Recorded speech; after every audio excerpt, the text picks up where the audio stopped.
Hello friends, എല്ലാവർക്കും super കൺമണി സീരിയലിന്റെ latest promo റിവ്യൂയിലേക്ക് സ്വാഗതം. അങ്ങനെ ഡിസൈനിങ് റൂമിൽ വെച്ച് രാഫുകളുടെ മുന്നിൽ വെച്ച് ശ്രീദേവി മഹിയിൽ നിന്നും കൃഷിനെയും കൺമണിയെയും കുറിച്ചുള്ള കാര്യങ്ങൾ വീണ്ടും ചോർത്തിയെടുക്കാൻ ശ്രമിക്കുകയാണ്. മഹി അപ്പോൾ ശ്രീദേവിയോട് പറയുന്നുണ്ട്, കൺമണിയുടെ ഡിസൈൻ വരച്ചു കഴിഞ്ഞു, ഇന്ന് ആ ഡിസൈൻ കൈമാറും, എവിടെ വെച്ചാ എപ്പോഴാ എന്നൊക്കെ മഹി ശ്രീദേവിയോട് പറയുന്നുണ്ട്. അതിനുശേഷം മഹി ശ്രീദേവിയുടെ തനിനിറം മനസ്സിലാക്കുകയാണ്. എന്നിട്ട് ശ്രീദേവിയോട് ചോദിക്കുന്നുണ്ട്, ഇതിനുള്ള കൂലി എങ്ങനെയാണ്, എത്രയാണെന്നൊക്കെ ചോദിക്കുമ്പോൾ ശ്രീദേവി ആകെ ചമ്മി പോവുകയാണ്. മഹി എന്നിട്ട് തന്റെ കയ്യിലെ ജിമ്മ് കാണിച്ചുകൊണ്ട്, ഇത് വെച്ച് ഒന്ന് തന്നാലുണ്ടല്ലോ, നിന്റെ തനി നിറം എനിക്ക് മനസ്സിലായി, നീ പഴയ പോലെ തന്നെയാണ്, നീ മാറിയെന്ന് പറഞ്ഞതൊക്കെ വെറുതെയാണ്, എന്റെ കൂടി ബ്രഷിന്റെയും കൺമണിയുടെയും കാര്യങ്ങൾ ചോർത്തിയെടുക്കാൻ നടക്കില്ലേ, നീ മാനസയുടെ ആള് തന്നെയാണ് നീ. ഇപ്പോ നീയും നിന്റെ മാഡവും കൂടി എന്തെങ്കിലും കൺമണിക്കെതിരെ നീക്കം നടത്തിയെന്ന് ഞാൻ അറിഞ്ഞാൽ നീ പിന്നെ സമാധാനത്തോടെ ഇവിടെ ജോലി ചെയ്യില്ല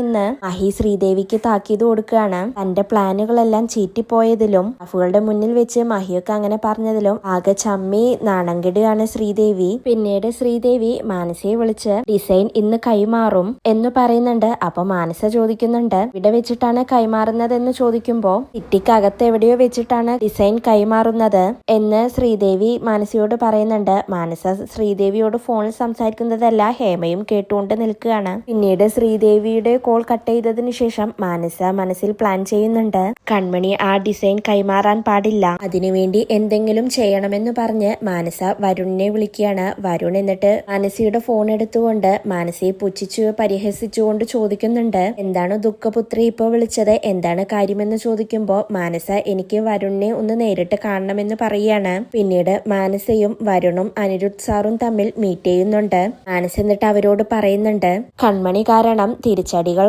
ഏറ്റുവാങ്ങിയ 3 പേരാണ് നമ്മൾ, അതുകൊണ്ട് അവൾക്കെതിരെ നമ്മൾ 3 പേരും ഒരുമിച്ച് ശക്തമായി തന്നെ നിൽക്കണം. അതിന് ഞാനൊരു വഴി കണ്ടിട്ടുണ്ട്.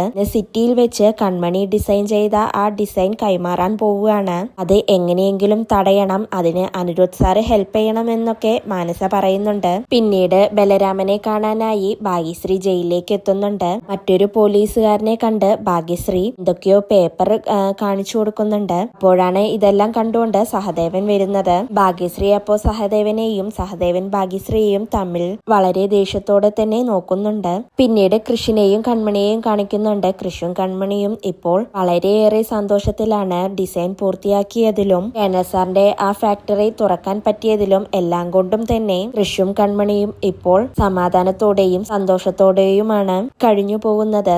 കൃഷി എന്നിട്ട് കൺമണിക്ക് ഒരു ഉമ്മ കൊടുക്കുന്നുണ്ട്. കൺമണിക്ക് അപ്പൊ വളരെ സന്തോഷമാവാണ്. അതിനുശേഷം കൃഷിയെ കൺമണിയെയും ചേർത്ത് പിടിച്ചുകൊണ്ട് അവരങ്ങനെ നടന്നു പോവുകയാണ്. ഇതോടുകൂടിയാണ് ഇന്നത്തെ പ്രമോ അവസാനിക്കുന്നത്. നാളെ ഒരു കിടിലൻ എപ്പിസോഡുമായി വീണ്ടും കാണാം. Bye, good night.